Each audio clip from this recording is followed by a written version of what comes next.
For Pacifica Radio, I'm Christina Onnested. The Muslim holy month of Ramadan begins today in the Middle East without a ceasefire in Gaza as hunger spreads and the death toll surpasses 31,000, according to Gaza's health ministry.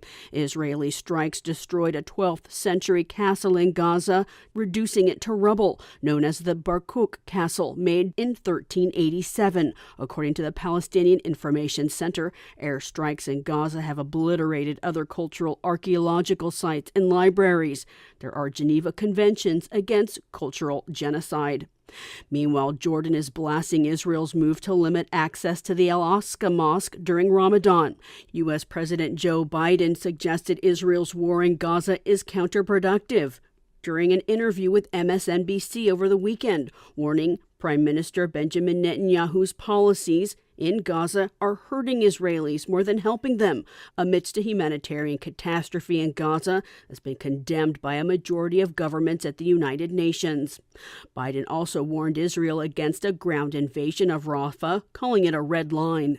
It is a red line, but I'm never going to leave Israel. The defense of Israel is still critical, so there's no red line. I'm going to cut off all weapons so they don't have the Iron Dome to protect them. They don't have. But there's red lines that if he crosses, and he cannot have 30,000 more Palestinians dead. Israel's Prime Minister Benjamin Netanyahu rebuffed Biden's comments in an interview with Politico over the weekend, saying, quote, "I have a red line. You know what that red line is?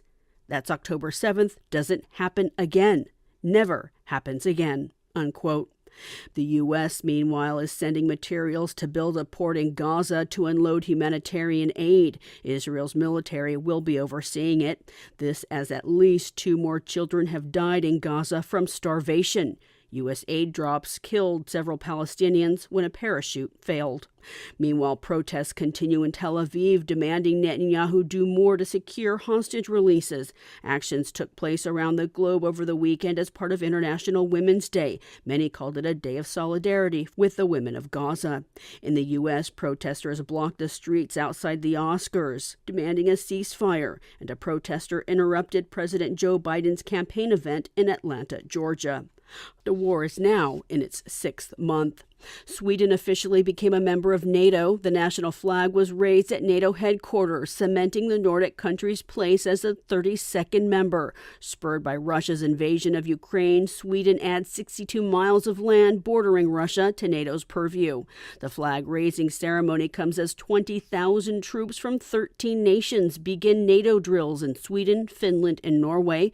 It's part of wider exercises called Steadfast Defender 24, NATO's largest in decades, with up to 90,000 troops taking part over several months. Pope Francis said Ukraine should engage in peace talks with Russia. His comments were released by Swiss broadcaster RSI Saturday. Ukraine's President Volodymyr Zelensky rejected the idea. He has said the initiative in peace negotiations should come from the country that's been invaded. Francis called for an end to hostilities that make civilians suffer. Both Ukraine and Russia reported civilian deaths Sunday after overnight trading drone, missile, and shelling attacks. That also caused a fire at a Russian oil depot and targeted Ukrainian power stations, according to officials. Former Honduran President Juan Orlando Hernandez was convicted in a New York City federal court of accepting millions of dollars in bribes from drug traffickers Friday and for using his military and the nation's police force to enable the flow of cocaine into the U.S. The 2-term president faces life in prison and says he will appeal. Vanessa Tate reports. Former Honduran President Juan Orlando Hernandez was a longtime U.S. ally accused of human rights violations during his 2 terms as leader of Honduras.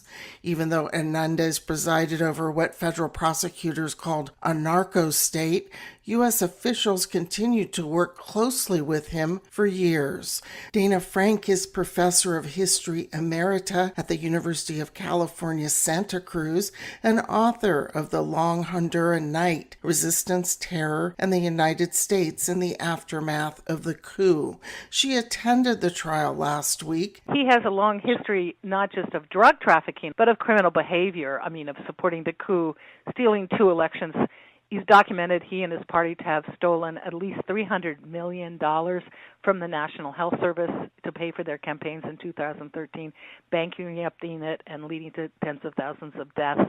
He appointed all kinds of corrupt and criminal figures to the top of the military and the armed forces.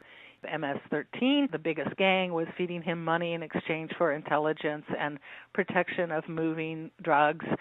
The Obama administration supported Juan Orlando knowing all this. The Trump administration supported Juan Orlando knowing all this.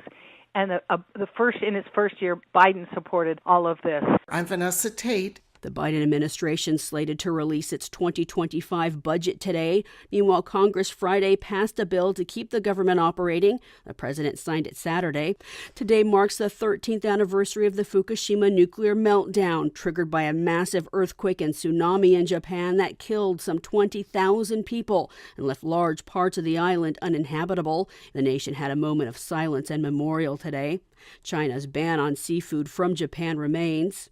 Fukushima Daiichi has struggled to handle the contaminated water since the 2011 meltdowns and has released it into the Pacific with some contamination, but experts say it's minimal and safe. I'm Christina Onnested, reporting for Pacifica Radio.